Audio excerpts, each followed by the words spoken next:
प्रेम से बोलिए विष्णु भगवान की जय। पुरुषोत्तम मास महात्म कथा अध्याय 24। मणिग्रीव बोले, हे द्विज विद्वानों से पूर्ण और सुंदर चमत्कार पूर्व में धर्मपत्नी के साथ में रहता था। धनादय पवित्र आचरण वाला, परोपकार में तत्पर, मुझको किसी समय संजोग से दृष्टि बुद्धि पैदा हुई। दृष्टि बुद्धि के कारण मैंने अपने धर्म का त्याग किया, दूसरे की स्त्री का सेवन किया और नित्य अपेय वस्तुओं का पान किया। चोरी हिंसा में तत्पर रहता था, इसलिए बंधुओं ने मेरा त्याग किया। उस समय महाबलवान राजा ने मेरा घर लूट लिया। बाद बचा हुआ जो कुछ धन था उसको बंधुओं ने ले लिया।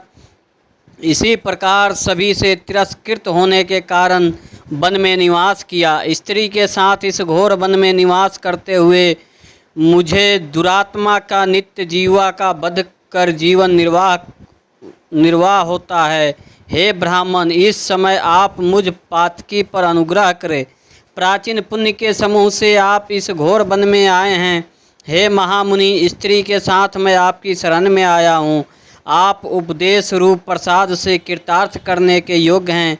जिस उपाय के करने से मेरी तीव्र दरिद्रता इसी क्षण में नष्ट हो जाए और अतुल वैभव को प्राप्त कर यथा सुख विचरूं। उग्रदेव बोले, हे महाभाग, तुम कृतार्थ हो गए जो तुमने मेरा अतिथि सत्कार किया। इसलिए इस समय स्त्री सहित तुमको होने वाले कल्याण कहता हूँ, जो बिना व्रत के, बिना तीर्थ के, बिना दान के, बिना प्रयास के तुम्हारी दरिद्रता दूर हो जाएगी। ऐसे मैंने विचार किया है। इस मास के बाद तीसरा श्री पुरुषोत्तम मास आने वाला है। उस पुरुषोत्तम मास में सावधानी के साथ विधि पूर्वक तुम दोनों स्त्री पुरुष श्री पुरुषोत्तम भगवान को प्रसन्न करने के लिए दीप दान करना।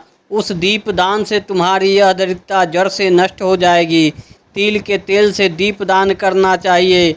विभव के होने पर घृत से दीप दान करना चाहिए, परंतु इस समय वन में वास करने के कारण घृत अथवा तेल इनमें से तुम्हारे पास कुछ भी नहीं है।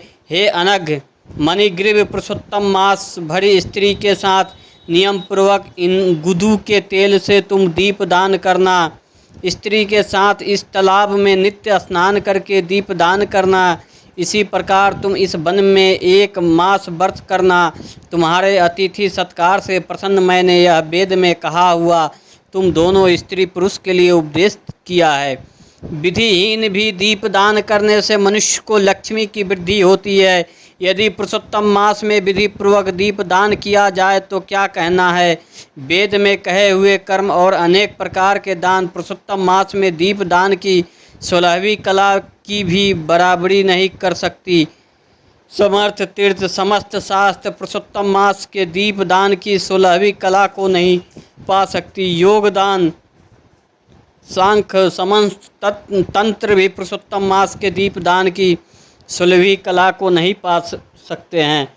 कच्छ, चंद्रयान आदि समस्त व्रत पुरुषोत्तम मास के दीप दान की 16वीं कला की बराबरी नहीं कर सकते। वेद का प्रतिदिन पाठ करना, गया श्राद्ध, गोमती नदी के तट का सेवन पुरुषोत्तम मास के दिन दीप की 16वीं कला की बराबरी नहीं कर सकते हैं। हजारों ग्रहण, सैकड़ों व्यतिपात पुरुषोत्तम मास के दीप दान की 16वीं कला की बराबरी नहीं कर सकते हैं। कुरुक्षेत्र आदि श्रेष्ठ क्षेत्र, दंडक आदि वन में पुरुषोत्तम मास के दीप दान की 16वीं कला की बराबरी नहीं कर सकते हैं। हे बस, यह अत्यंत गुप्त व्रत जिस किसी से कहने लायक नहीं है, यह धन्य, धान्य, पशु, पुत्र, पौत्र और यश को करने वाला है। बंध्या स्त्री के बाजपन को नाश करने वाला है और स्त्रियों को सौभाग्य देने वाला है। राज्य से गिरे हुए राजा को राज दिलाने वाला है और प्राणियों को इच्छा अनुसार फल देने वाला है। यदि कन्या व्रत करती है तो गुणी चिरंजीवी पति को प्राप्त करती है। स्त्री की इच्छा करने वाला पुरुष सुशील और पतिव्रता स्त्री को प्राप्त करता है।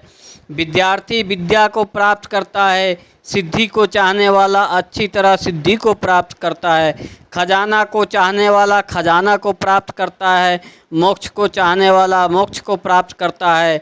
बिना विधि के बिना शास्त्र के जो पुरुषोत्तम मास में जिस किसी जगह दीप दान करता है वह इच्छा अनुसार फल को प्राप्त करता है। हे बस, विधि पूर्वक नियम से जो दीप दान करता है तो फिर कहना ही क्या। इसलिए पुरुषोत्तम मास में दीप दान करना चाहिए। मैंने इस समय यह तीव्र दरिद्रता को नाश करने वाला दीप दान तुमसे कहा। तुम्हारा कल्याण हो, तुम्हारी सेवा से मैं प्रसन्न हूँ। अगस्त मुनि बोले, इस प्रकार वह श्रेष्ठ ब्राह्मण मन से 2 भुजा वाले मुरली को धारण करने वाले श्री हरि भगवान का स्मरण करते हुए प्रयाग को गए। वे दोनों अपने आश्रम से उग्रदेव के पीछे जाकर उनके पास कुछ मास प्रयत्न वास करने प्रसन्न मन हो दोनों स्त्री पुरुष उग्रदेव को नमस्कार कर फिर अपने आश्रम को चले आए। अपने आश्रम में आकर भक्ति से पुरुषोत्तम मास में मन लगाकर ब्राह्मण की भक्ति में तत्पर उन दोनों स्त्री पुरुष ने 2 मास बिताया। 2 मास बीत जाने पर श्रीमान पुरुषोत्तम मास आए। उस पुरुषोत्तम मास में वे दोनों गुरु भक्ति में तत्पर हो दीप दान को करते हुए आलस्य को छोड़कर वे दोनों ईश्वर के लिए इंगुदी की तेल से दीप दान करते रहे। इस प्रकार दीप दान करते उन दोनों को श्री पुरुषोत्तम मास बीत गया। उग्रदेव ब्राह्मण के प्रसाद से सुधांत करण होकर समय पर काल के वशीभूत हो इंद्र की पुरी को गए। वहाँ होने वाली सुखों को भोग कर पृथ्वी पर भारत खंड में उग्रदेव के प्रसाद से श्रेष्ठ जन्म को उन दोनों स्त्री पुरुष ने धारण किया। पूर्व जन्म में जो तुम मृग की हिंसा में तत्पर मणिग्रीव थे वह वीर बाहु के पुत्र चित्रबाहु नाम से प्रसिद्ध राजा हुए। इस समय यह चंद्रकला नामक जो तुम्हारी स्त्री है वो पूर्व जन्म में सुंदरी नाम से तुम्हारी स्त्री थी। पतिव्रता धर्म से यह तुम्हारे अर्धांग की भागनी है। जो स्त्री पतिव्रता होती है वे अपने पति के पुण्य का आधा भाग लेने वाली होती है।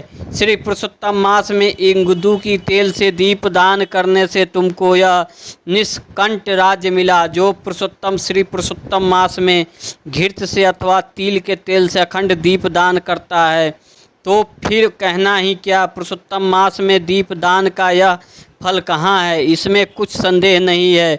जो उपवास आदि नियमों से श्री पुरुषोत्तम मास का सेवन करता है तो उसका कहना ही क्या है।